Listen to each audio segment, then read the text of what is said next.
ఏంటి ఇదేం హల్వా అని చూస్తున్నారా? రాగి కొబ్బరి హల్వా అండి. చాలా టేస్టీగా ఉంటుందండి రాగి కొబ్బరి హల్వా. మనం ఎప్పుడు రొటీన్‌గానే తోపే చేసుకుంటున్నాం. కానీ ఇలా కొబ్బరికూరు, నెయ్య, రాగి పిండి ఏసి చేసుకుంటే హల్వా చాలా సూపర్ అండి. చాలా బావుంటుందండి.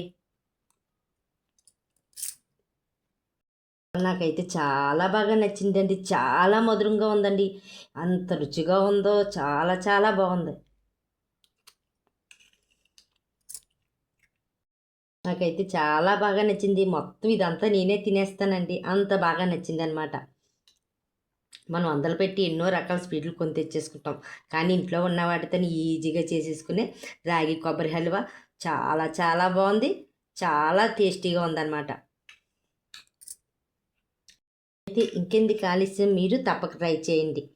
అయితే ఇందుకు రాగిపిండి కొబ్బరి హల్వాకి కావాల్సిన పదార్థాలు, తయారు చేయ విధానం తెలుసుకుందామా?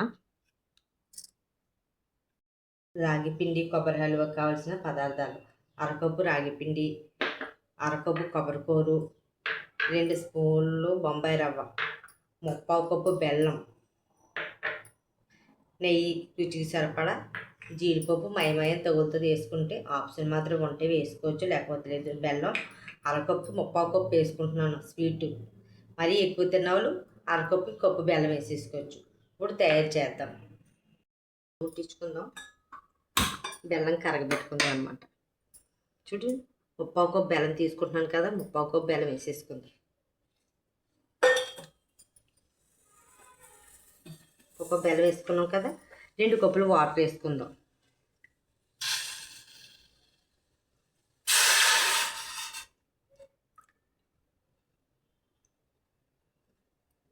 ఇది జస్ట్ కరిగితే సరిపోద్ది, ఏం పాకం అవసరం లేదు.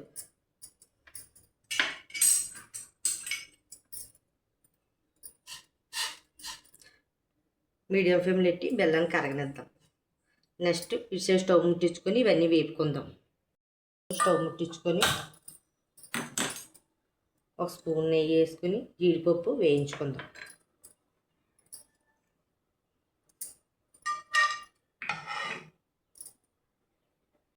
జీడిపప్పు లైట్గా వేగిపోయింది కదా, తీసేసుకుందాం. నెక్స్ట్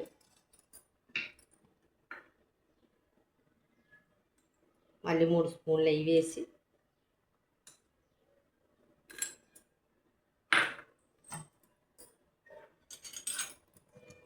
రెండు స్పూన్లు బొంబాయి రవ్వ లైట్గా వేయించుకుందాం. 2 స్పూన్లు వేసుకున్నాను, లైట్గా వేయించుకుంటున్నాను. ఇలా లైట్గా వేయించుకున్నాం కదా, ఇప్పుడు కొబ్బరికూర కూడా వేసి వేయించేసుకుందాం.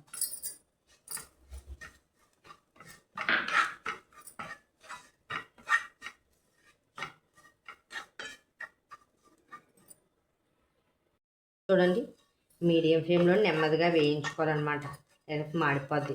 చూడండి, ఈ విధంగా వేగింది కదా కొబ్బరికూర, లైట్ గోల్డెన్ కలర్ వచ్చింది కదా. ఇప్పుడు అరకప్పు రాగిపిండి వేసుకొని ఇది కూడా వేయించేసుకుందాం.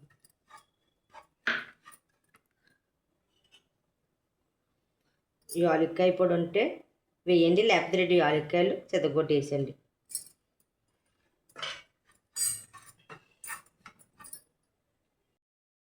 ఇలా రాగిపిండి వేసిన తర్వాత 4 నిమిషాలు లో ఫ్లేమ్లోనే వేయించుకోవాలన్నమాట. నెయ్యి వేసి ఈ కొబ్బరికూరు రాగిపిండి వేయించడం వల్ల ఫ్లేవరు చాలా బాగుంది. ఎంతటి చేస్తే ఎంతటి తినేద్దామా అన్నంత ఆత్రంగా ఉందన్నమాట. ఇటు బెల్లం నీళ్ళు మొత్తం కరిగిపోయాయి అన్నమాట, బెల్లం లేకుండా. ఇప్పుడు స్టవ్ కట్టేసుకుందాం. ఆ బెల్లం నీళ్ళు ఇటు సైడ్ కళాయిలో వేసేసుకుందాం. బెల్లం కరిగించుకున్నాం కదా, చూడు ఎటువంటి పాకం అవసరం లేదు, కరిగితే చాలు. ఇప్పుడు లో ఫ్లేమ్లో పెట్టుకొని ఉండలు కట్టుకుంటే నెమ్మదిగా కలుపుకుందాం. లో ఫ్లేమ్లోనే ఉండాలన్నమాట, మళ్ళీ ఉండలు కట్టేస్తుంది. మ్యాక్సిమం ఉండలు కట్టదు, పచ్చి కొబ్బరికూర వేసాం కాబట్టి. చూడండి, ఇలా లో ఫ్లేమ్లోనే అదుముకుంటూ ఎక్కడ ఉండలు కట్టుకుంటే లో ఫ్లేమ్లో ఇలా కలుపుకోవాలన్నమాట. ఇప్పుడు జీడిపప్పు వేసేసుకుందాం. ఎక్కువ టైం పడదు, 3-4 నిమిషాల్లో ఈ కొబ్బరికూర హల్వా రెడీ అయిపోద్ది అన్నమాట. ఓ 3 నిమిషాలు కొబ్బరికూర రాగిపిండి హల్వా రెడీ అయిపోతుంది.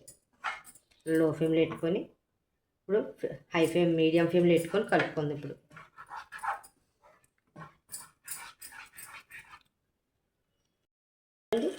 మళ్ళీ ఒక 3 స్పూన్లు నెయ్యి వేసి కలుపుకుందాం.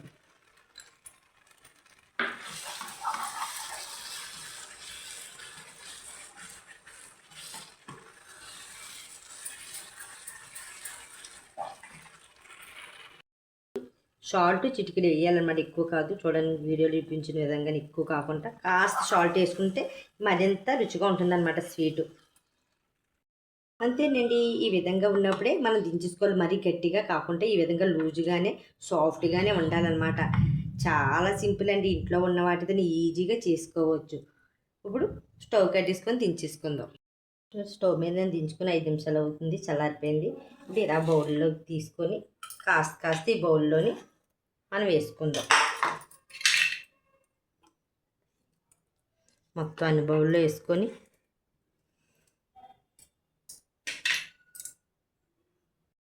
చూడండి 4 బౌల్లో వేసుకున్నాను. ఈ విధంగా జీడిపప్పుతో డెకరేషన్ చేసుకుందాం.